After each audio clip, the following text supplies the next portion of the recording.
The goddess Sekhmet has been released to destroy the dark forces and heal the innocent and the wounded.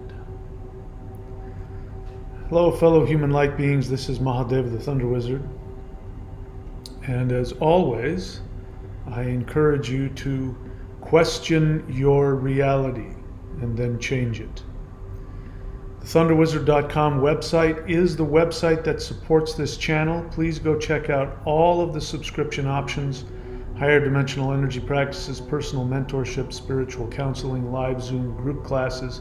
My books can be found at michaelwilliamdenny.com. So we're going to be talking today about the goddess Sekhmet.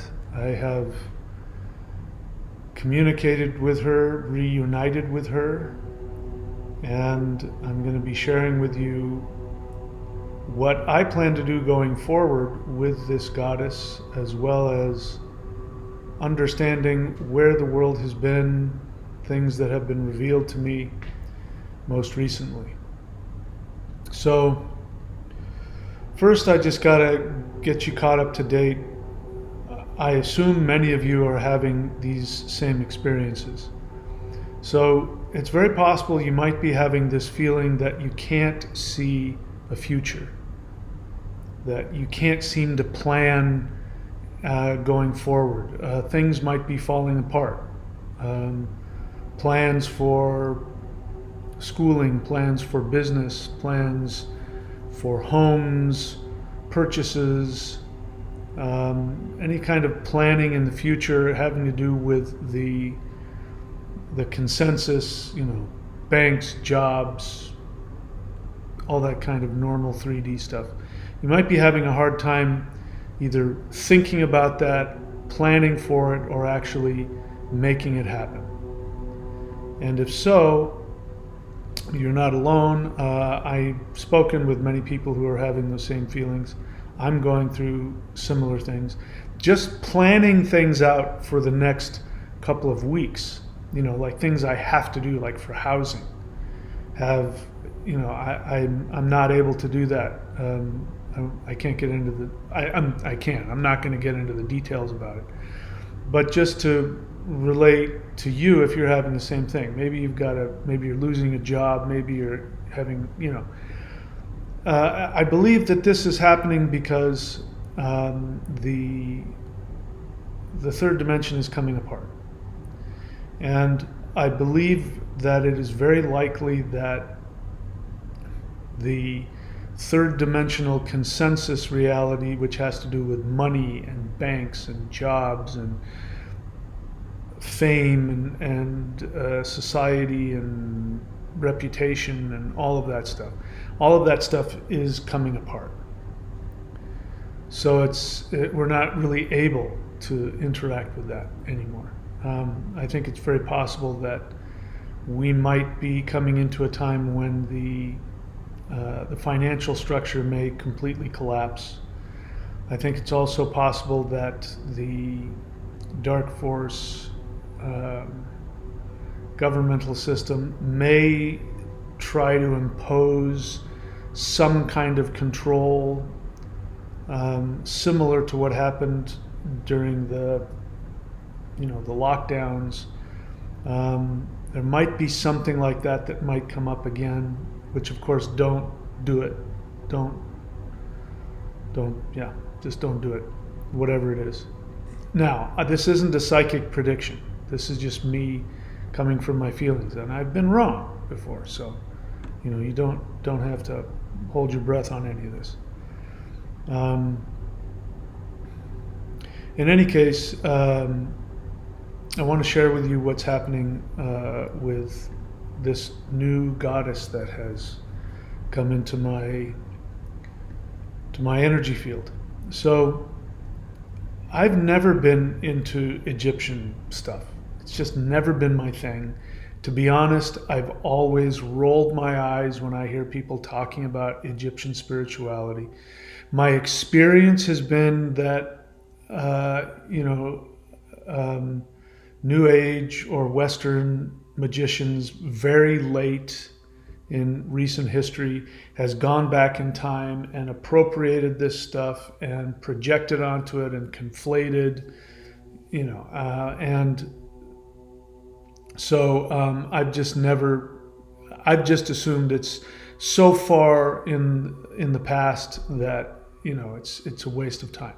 So I've never studied it. I've never put anything into it. I've never had any interest in it until recently, when I became aware, based on at least my interpretation of what I was told by some Pleiadians, and then the resulting spiritual experiences and deep karmic past life awakenings that I had, which were the most profound I've ever experienced. I can't remember ever experiencing anything so deeply transformative and profound on an emotional level. And that got my attention.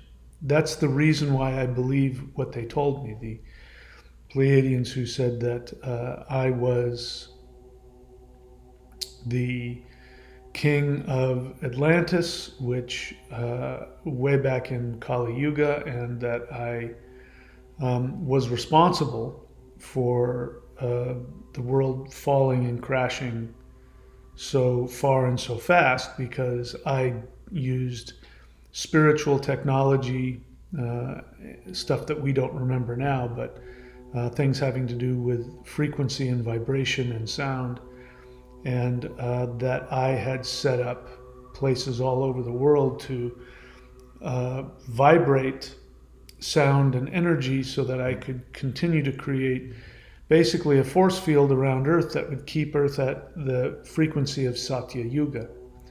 And the Pleiadians, who were my advisors, my extraterrestrial spiritual higher light being advisors, they were advising me against that, and I stuck to it, and I did it anyway. And they said, all right, well, let's see what happens. And of course it didn't work, because we were meant to gradually go down into eventually into Kali Yuga, and my job was to continue to give the spiritual technology in whatever way people were able to hear. So what ended up happening is, as a result of me keeping it at an unnatural level, it broke. I fell. My frequency shifted, and I was pulled down into the reincarnation cycle and forgot who I was.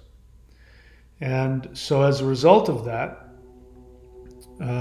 we now have this dark force ruling the world that still has vestiges of that old technology, and they're using it out of context, and they're warping it. They're desperately trying to figure it out. They've been doing this for 13,000 years now, and I have been absent as my job of what I was doing before.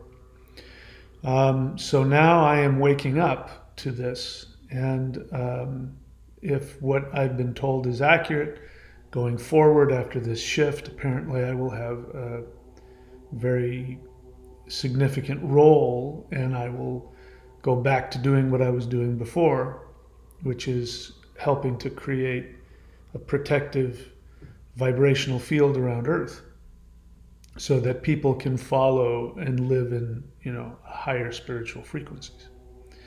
So all of that. It's okay with me if you don't believe it. I very reluctantly chosen to believe it, just to keep my sanity, and because for me the personal evidence and experiences are so much that I really can't ignore it anymore. I haven't shared what's happened recently.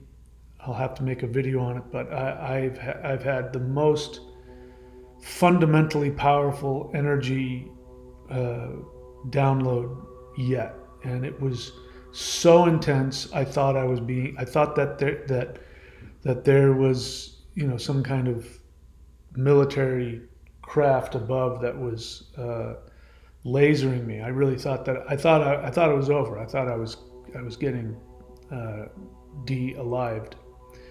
But actually, what happened was is that my root chakra was empowered significantly because I was having a hard time staying here. I had disconnected myself, and because the experiences were getting so, going into other dimensions was getting, so intense, and the meditations and the energy that we've been creating was so intense that my body wasn't really able to, I wasn't really able to function well. So ever since that energy transfer, I've felt very rooted and grounded, and still connected. So I still don't feel connected to this world consensus, but physically and mentally, I'm back, and I'm excited for what we're going to do going forward. So, with that in mind, again, it's a long introduction. I found out that Atlantis, as we know from Plato, that Atlantis is the civilization that founded Egypt.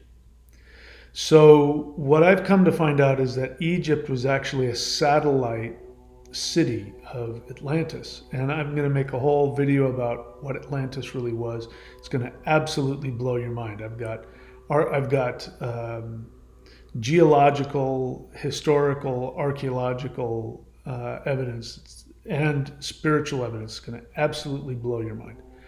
So you'll have to wait for that video. But I came to realize that that's what Egypt was, and the pyramids was that energy grid that it had all kinds of functions. Again, it's another huge thing, but the main thing was that it created a frequency around Earth, and when we crashed, there was major catastrophe, and there was explosions inside of the pyramids. That's why, if you go and look at some of the really old, like the Osirian and some of the temples that are clearly, tens of thousands of years old, the destruction around them is phenomenal. So anyway, I'm not going to get off on that. Anyway, so bottom line I'm trying to get is Sekhmet. Sekhmet is working with us. So all of that I knew. Now that doesn't mean that I remember anything about the ancient Egypt of 20, 30,000 years ago. I don't.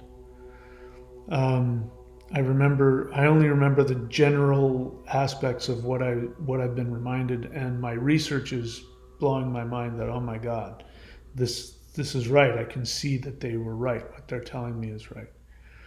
And so I've been doing some online research and YouTube research, especially people who are interested in the real ancient understanding of Egypt and the religion. So I've become interested now in Egyptian religion, which I wasn't before.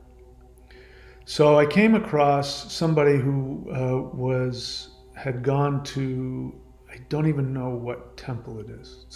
I think the largest temple complex in Egypt. Of course, it's all in ruins. But there's one part of it that has been cordoned off by the authorities because people have had huge, crazy spiritual experiences in it. And it is the room where as I'm talking about it, I can feel her energy. The room where the statue of the goddess Sekhmet is. And this person talked about this very powerful experience they had and showed some really weird photographic anomalies when they tried to take pictures of it. And I went, interesting. So I said, well, I'm king of the gods, or whatever I am this week, according to the ETs. I'll close my eyes and ask and see what's going on with her?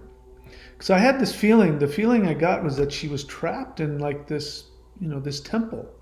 And I don't know how I got that feeling, but I sort of got this feeling maybe she's kind of trapped there. And so I closed my eyes and I reached out and I said hello, and there was an immediate response. Waves of energy, waves of very powerful but very loving energy, and the response was very strange, but now I understand it. And the response was, she called me Father, and she said, "I'm so glad to see you." And I said, "What do you?" I don't know how I came up with this, but I said, "What do you want?" She said, "I want to come with you." She said, "Are you coming to get me? I've been waiting for you. You left me here, and I've been waiting for you this whole time. Are you coming to get me?" And I especially I felt such love for her. I felt like this very strong fatherly love for her, and I put my third eye to her third eye, and I felt this huge amount of energy coming. And I said, "Of course, come with me." And I said, "Come and do the work we're doing. We're doing a bunch of work. We're healing the planet," because I found out, basic things about her, that she was a goddess that fought evil and protected the king and protected, all of that. So I knowing that, I invited her, and she was very happy. And she just wanted to be connected to me and part of all that. So now bear in mind that story, because I knew nothing about her. I only knew that she was a fierce goddess that fought evil. That's all that I had gleaned from watching this video. So remember what she said. She called me Father, and she wanted to come back to me. She wanted to be reunited with me, and there's this feeling of she wants to be in my energy. She wants to be part of me, right? All right, so then I went and did some research, and one of the names that she has is the Eye of Ra. So perhaps you've seen, where is it? Perhaps you've seen this. It's normally called the Eye of Horus, but it's also called the Eye of Ra. And there's a reason for that. So I've come to the belief now, having looked, I've studied a lot of mythology. I've come to the belief that I now have a completely different view of Egyptian religion. And I believe that Egyptian religion was probably the oldest and the most accurate, especially the mythology.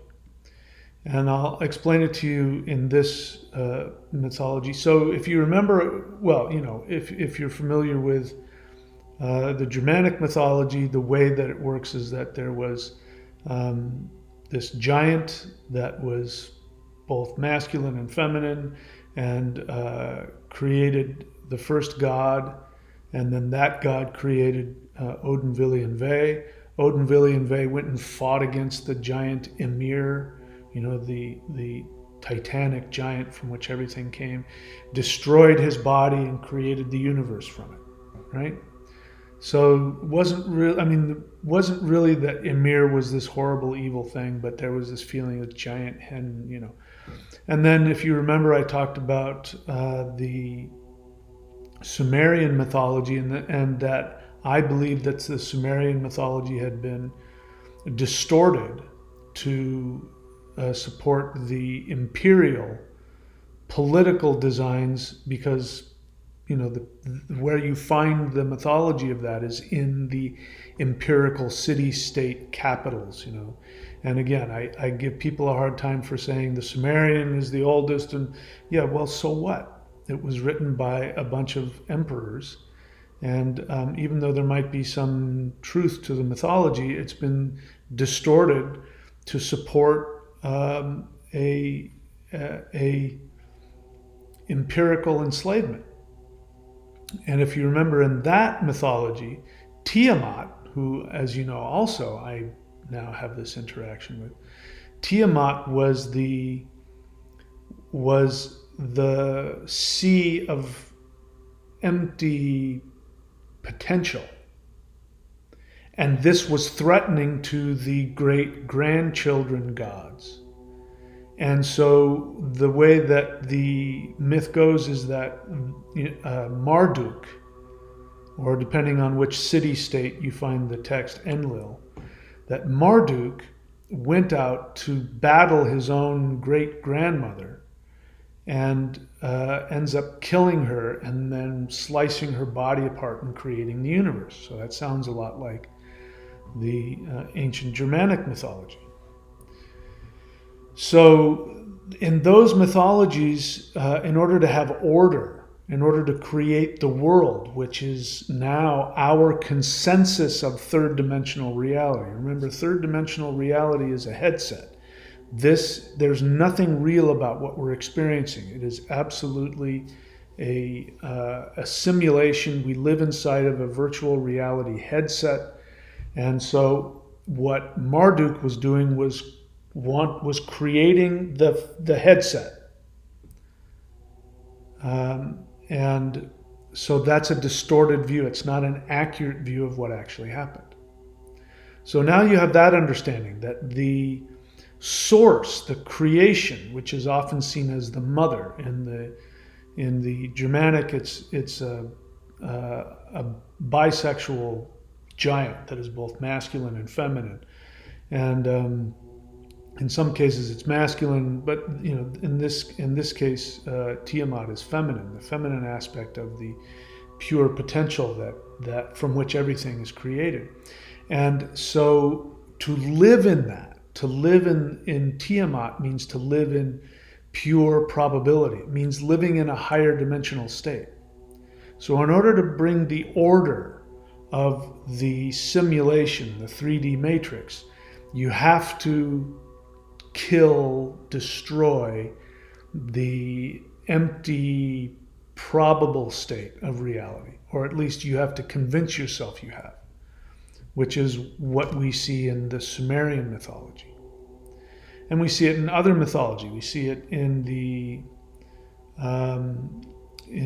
Canaanite mythology, same kind of thing. There's this evil Leviathan that has to be killed. By the way, that's where the serpent comes from in the extremely distorted Old Testament myth of Adam and Eve. That's why the serpent is evil, because it harkens back to the Leviathan, which is the evil dragon of the emptiness, the waters of emptiness, of chaos.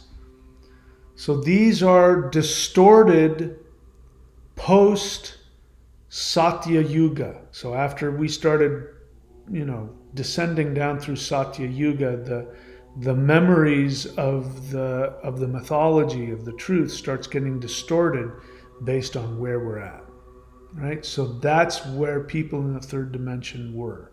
They wanted to get rid of the chaos of probability, of living in a higher 5D state, if you will. And they wanted the third dimensional black and white understanding of things. And so the hero is the hero that actually destroys our connection to higher dimensions and gives us black and white, up and down, good and bad, sin and righteousness, right? I hope you're still with me. So, bringing it back to what now I'm learning about Egyptian mythology. So Egyptian mythology is very similar, except the empty power of pure probability is not an evil state. It's a beautiful state, and it's called Nun. So there's the king of the gods in that religion is called Atum. And in his creative aspect, he's Atum Ra. Ra is the sun. And so whenever you see Egyptian gods and they have this big disc on their head, that means that they've taken on that aspect. It's an aspect of the creator god. So the creator god, the king of the gods, the first king, was Atum, and he was self-created. Nobody created him. He was out of Nun, out of this probability state, came this desire to experience consciousness, and from that came Atum. Some people pronounce it Adam, but I think it's Atum. And Atum was self-created.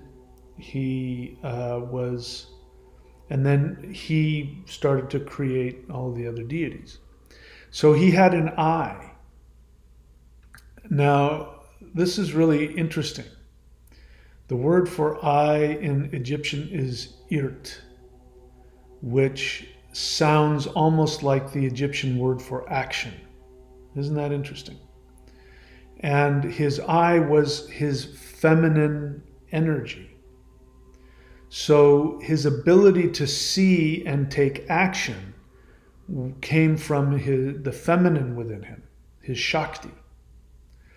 So I don't know all the specifics about this, but he created 2 children whom he released, and they got lost in the sea of Nun, the sea of probability. And he became lonely and sad, and he missed them. So he sent out his eye, his feminine aspect, to go look for them and bring them back. So she went off looking for his 2 children. Now, she was gone a long time. So depending on, who you hear it explain it, he created another eye, which was a masculine aspect. And he used that to function and interact. And that's called the Eye of Horus.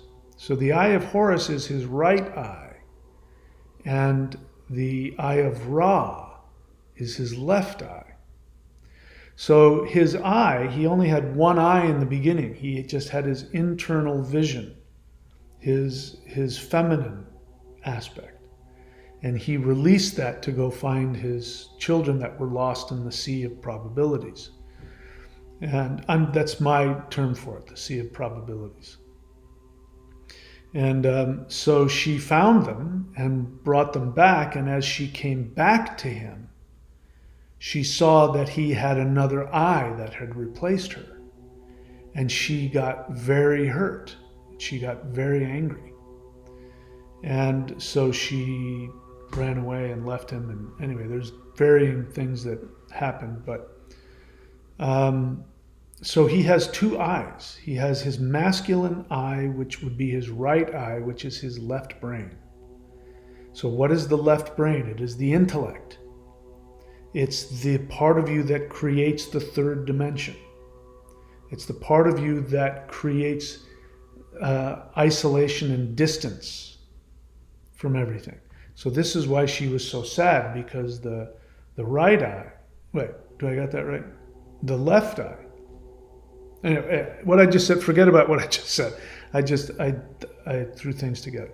Let's keep this simple. The left eye is the feminine, the right eye is the masculine. All right, so forget about what I said about the hemispheres of the brain. But it's still, the symbolism is the same. The right eye represents the masculine, represents the intellect, represents creating the 3rd dimensional reality. So while she was gone looking for his children, his inner aspects of himself, he focused on the creating the 3rd dimensional world. And for that, he created, or in some versions, another eye created itself, which is called the Eye of Horus, which is looking around on the physical world. This is all going to mean a lot when I get into my next video about Atlantis. It's going to blow your mind. And so again, she came back. She was very hurt. She felt rejected, and she went off, and she was very angry. And later on in the story, when he becomes king, he's this divine king. He's God, and he's also king of earth. And he's doing whatever he's doing, and he's coming to the end of his physical life. And if I remember correctly, I'm feeling a lot of energy as I say this, the human beings rebelled against him. And this made him very sad. And the gods, the council of gods came together and said, you gotta release your inner eye. You gotta release the eye of Ra, which is the sun, the power of the sun. She is the sun. I keep telling you that the sun is feminine. I keep telling you that. So the eye of Ra was his feminine side. So they tell him to send her out, and she takes on the form of a lioness. And she goes out, and she is so protective of her father, Atum, that she goes and destroys all the evil people. And and then he calls her back. So remember, I didn't know any of this. I didn't know any of this about Atum or about Sekhmet. All I knew was that I saw this thing, and there was this statue of Sekhmet in an old temple, and if people interact with it, they have these experiences. And so I tried to talk to her, and the first thing she said was, Daddy, it's you. I've missed you. I want to come home. And I'm like, where's home? She said, you're home. I want to come back to you. Can I come back? Are you here to get me? Are you here to save me? Are you here to come and get me? And I said, yeah, of course, sure, come on. So I've since given her permission to go out into the world and destroy the wicked.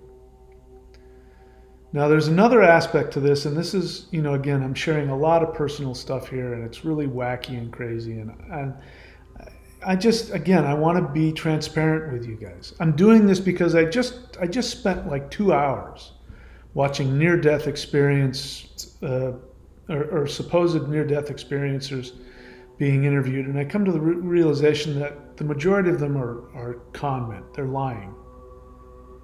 And there's so many people out there either lying or deluded or both, talking about heaven and spirituality, and so I want to be truthful with you about my experiences, because I'm not making this up. I'm not lying. I might be inaccurate. I might be deluded, for all I know, but I'm not lying to you. I am sincere about everything that I say. All of my experiences are absolutely sincere. But you can decide whether or not I'm telling the truth. So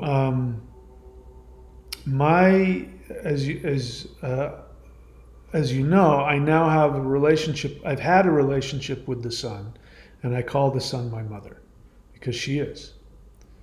I've had that experience in meditation where I went and I saw the gods that created the gods, and one of them was the power of the sun, and she said, you're my son, I created you, you're the king of the universe and the king of the gods, and you're the, all that other crazy stuff. And so I talk to her all the time, and she comes to me all the time and gives me a lot of power and information. And my mother, my physical mother, I've spoken with her many, many times, and she went off. She said, I'm going to leave now. I've got other things I got to do. And I said, okay, thanks, bye. And I'll see you whenever I see you. I miss you. And then I was taken in a spaceship to a star nursery, and there was a star that was being born, and it was the soul of my mother.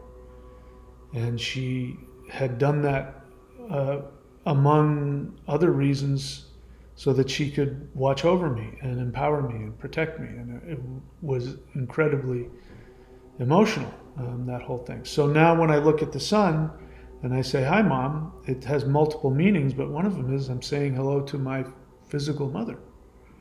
Now, I may have shared this before, but, right after my mom died, not too long after she passed away, I had a dream. And in this dream, I was going down this staircase, and there was a little girl there, and I didn't recognize her physically, but I knew it was my mom. And it was really old. It was like, late 1800s or something like that. And I knew it was the soul of my mom. And I'm like, hello, little girl. And she didn't recognize me. And I said, what's your name? And she told me her name. It was different than the name that my mom had when she was in my life. And she was very sad. And I said, what are you doing? She says, I'm waiting for my daddy to come get me. And then I woke up and I thought, that was a weird dream. Why would the soul of my mom look like somebody else? And what was this waiting for my daddy to come get me? It was weird. And I didn't know what to do with it, so I brushed it off. Well, it turns out that was the soul of my mother in a previous lifetime where I was her father. And that I had been severely abused by the father that I had. So I was incapable of having, being close with anybody, especially a little girl, somebody that vulnerable and needy. I couldn't handle it. And so it really devastated her. So I came to understand, that's what that is, And so I had to heal that wound in meditation with the soul of my mom. So guess what? The son is my mother, and it's also my daughter. That's something that's happened in my past, in this life and in past lives. And so now I come across what? A goddess of the sun, who is the eye of Ra, who is the feminine aspect of Ra, who is also his daughter, because he created her.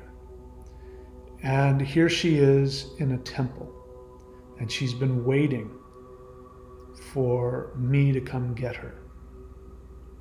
And I didn't know any of the mythology about her. I just, in meditation, I went and I said to Sekhmet, hi. And she said, immediately, Daddy, it's you. She said, I want to come home. Are you here to get me? Did you come here to get me? And she lives in this dark little place in this temple, very dark, and that's where I saw my actual mother. She was down these steps in a dark room, waiting for her daddy to come get her.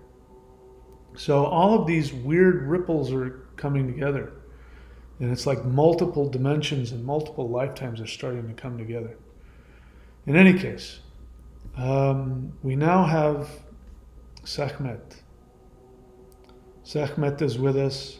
And Sekhmet it's a beautiful name. I looked up, or I found out the origin of the name. So everybody has a Sekhem, and it means, it not necessarily your soul, it means your essence. It's your energy essence. The deep, I wouldn't know where to put it in the different bodies, but it's that part of you. Everybody has a Sekhem. So Sekhemet means feminine energy. So Sekhmet is the feminine energy of Atum, the self-created, original creator, king of the gods, first king. And so it's interesting that it is his feminine power, his internal eye. So what it means is that when we left the Satya Yuga realm and we fell down towards where we are now, we've been functioning only with the right eye, the masculine, the physical third dimensional. We've been separated. In essence, we pushed away the internal eye, the eye of Ra, which is the ability to see the truth, to see the authenticity. Without the ability to see authenticity, people can lie. Without seeing one's own authentic self, people lie to themselves. And so, in order to keep this third dimensional world functioning, by the way, at some point Atum when he sent her out to destroy the evil people, he changed his mind, and he had other gods go and get her and bring her back. So she hasn't been able to do her job, which is to be able to see the authentic truth. And we haven't been able to live our authentic essence, our authentic truth, because we've been functioning from the eye of Horus. And the eye of Horus is a beautiful, wonderful thing, don't get me wrong. It's just that without the eye of Ra, the eye of Horus by itself can only function in the third dimension. So to go into 5D is going to be the opposite of the third dimension, which is, instead of living by intellect, instead of living by what we see and what we perceive and what we deduce, we're going to be living directly from our intuitive emotional state. We're going to operate from the truth and authenticity of our emotions, which is Sekhmet, the feminine internal eye. We all have one. We've been blinded to it. So now I've released her from where she was in that dark. I mean, I'm sure that well, anyway, you know what I'm talking about.